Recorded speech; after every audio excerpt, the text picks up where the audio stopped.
Minority इस कानून को स्वीकार नहीं करेगी। क्या धमकाना चाहते हो भाई?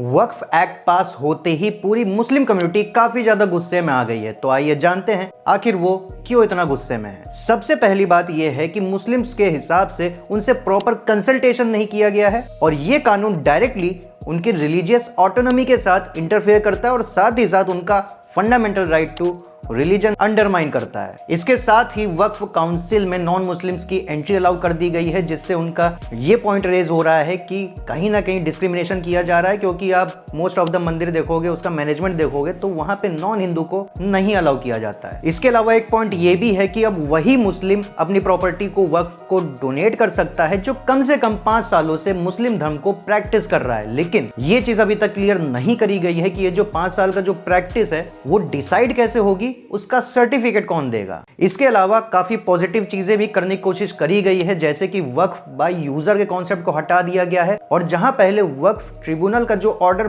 फाइनल हुआ करता था उसको अब अपीलेबल कर दिया गया है। इसके अलावा वक्फ में मुस्लिम वुमेन का रिजर्वेशन ऐड किया गया है और आपको यह भी बता दूं कि वक्फ के पास लगभग 39 लाख एकड़ की जमीन है, जिससे काफी डिस्प्यूट्स होते थे, लेंथी लिटिगेशंस होती थी और काफी ज्यादा करप्शन भी देखा जाता था और इन सब चीजों को कहीं ना कहीं कम करने की कोशिश करी गई है। इसके अलावा ऑडिटिंग के प्रोविजंस को काफी ज्यादा स्ट्रॉन्ग कर दिया गया है, जिससे अब वक्फ बोर्ड को अपना पूरा हिसाब देना पड़ेगा ताकि ट्रांसपेरेंसी मेंटेन रहे। बट स्टिल काफी लोगों के दिमाग में यह सवाल आ रहा है कि क्या यहाँ पे अकाउंटेबिलिटी लाने के नाम पे वक्फ बोर्ड से कंट्रोल छीना जा रहा है? आपका क्या सोचना है?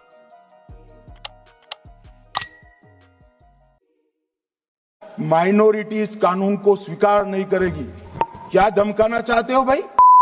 वक्फ एक्ट पास होते ही पूरी मुस्लिम कम्युनिटी काफी ज्यादा गुस्से में आ गई है। तो आइए जानते हैं आखिर वो क्यों इतना गुस्से में है। सबसे पहली बात यह है कि मुस्लिम्स के हिसाब से उनसे प्रॉपर कंसल्टेशन नहीं किया गया है और ये कानून डायरेक्टली उनकी रिलीजियस ऑटोनॉमी के साथ इंटरफेयर करता है और साथ ही साथ उनका fundamental right to religion undermine करता है। इसके साथ ही वक्फ काउंसिल में नॉन मुस्लिम्स की एंट्री अलाउ कर दी गई है, जिससे उनका ये पॉइंट रेज हो रहा है कि कहीं ना कहीं डिस्क्रिमिनेशन किया जा रहा है, क्योंकि आप मोस्ट ऑफ द मंदिर देखोगे, उसका मैनेजमेंट देखोगे तो वहां पे नॉन हिंदू को नहीं अलाउ किया जाता है। इसके अलावा एक पॉइंट ये भी है कि अब वही मुस्लिम अपनी प्रॉपर्टी को वक्फ को डोनेट कर सकता है जो कम से कम 5 सालों से मुस्लिम धर्म को प्रैक्टिस कर रहा है। लेकिन ये चीज अभी तक क्लियर नहीं करी गई है कि ये जो 5 साल का जो प्रैक्टिस है वो डिसाइड कैसे होगी, उसका सर्टिफिकेट कौन देगा। इसके अलावा काफी पॉजिटिव चीजें भी करने की कोशिश करी गई है, जैसे कि वक्फ बाय यूजर के कॉन्सेप्ट को हटा दिया गया है और जहां पहले वक्फ ट्रिब्यूनल का जो ऑर्डर